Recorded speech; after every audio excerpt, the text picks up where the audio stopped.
السلام علیکم، بسم اللہ الرحمن الرحیم۔ عجیب واقعہ ہم نے اپنی زندگی میں دیکھا، اللہ اکبر۔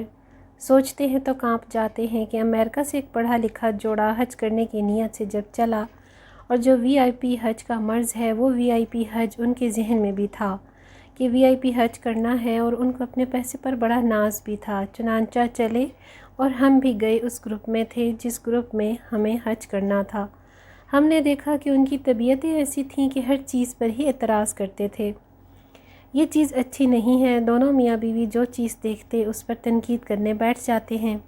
لگتا ایسا تھا کہ جیسے معاذ اللہ کوئی اللہ پر احسان چڑھانے آ گئی ہوں۔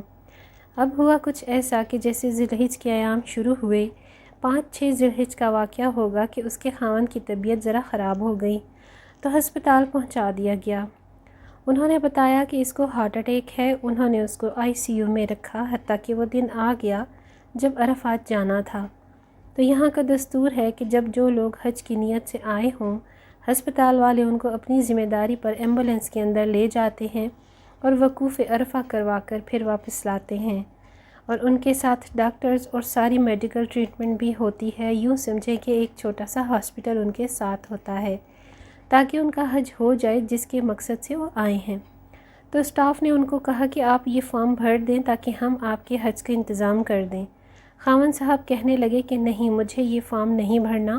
کیوں نہیں بھرنا؟ تو اس نے کہا کہ میں چلا تھا وہاں سے حج کرنے، خدا کا گھر دیکھنے، پھر اللہ نے مجھے ہارٹ اٹیک کیوں دیا؟ سوچ دیکھیے کہ میں تو اس کا گھر دیکھنے آیا تھا، اس نے کیوں مجھے دل کا دورہ دے دیا؟ لہٰذا مجھے عرفات نہیں جانا۔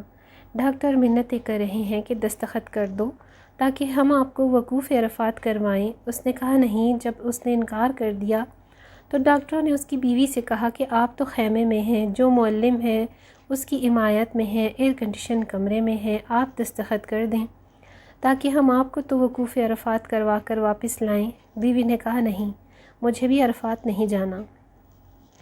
چنانچہ تمام لوگ وقوف عرفات کر کے آ گئے، لیکن نہ اس کی بیوی نے وقوف عرفہ کیا اور نہ اس کے خاوند نے کیا، اور حج کیے بغیر بالآخر یہاں سے واپس چلے گئے۔ منزل بھی سامنے ہے اور توفیق بھی چھن گئی۔ یہ منظر ہم نے اپنی آنکھوں سے دیکھا۔ جو مال کے اوپر ناز پرور آتے ہیں، جو مال کے ناز پر آتے ہیں، اللہ قریب لا کر ان کو محروم لوٹا دیتے ہیں۔ اس لیے اس چیز کا تعلق اعمال کے ساتھ ہے، طلب کے ساتھ ہے۔ جتنی طلب ہوگی اتنا اللہ راستہ کھولے گا، ایک دفعہ نہیں بار بار راستہ کھولے گا۔ آپ اچھی طرح عمرہ کریں، بار بار یہاں پر آنے کی دل سے دعا کریں، طلب کریں، تو اللہ تعالیٰ بھی آپ کا یہاں پر بار بار آنے کا راستہ کھولے گا۔ یہاں پر اچھی طرح سے وقت گزاریں تو اللہ تعالیٰ آپ کی نیتوں کو قبول فرمائے گا انشاءاللہ۔ ویڈیو اچھی لگے تو لائک اور شیئر ضرور کیجیے گا۔ مزید ایسی ویڈیوز کے لیے میرے چینل کو سبسکرائب کر لیجئے۔ اگلی ویڈیو تک اللہ حافظ۔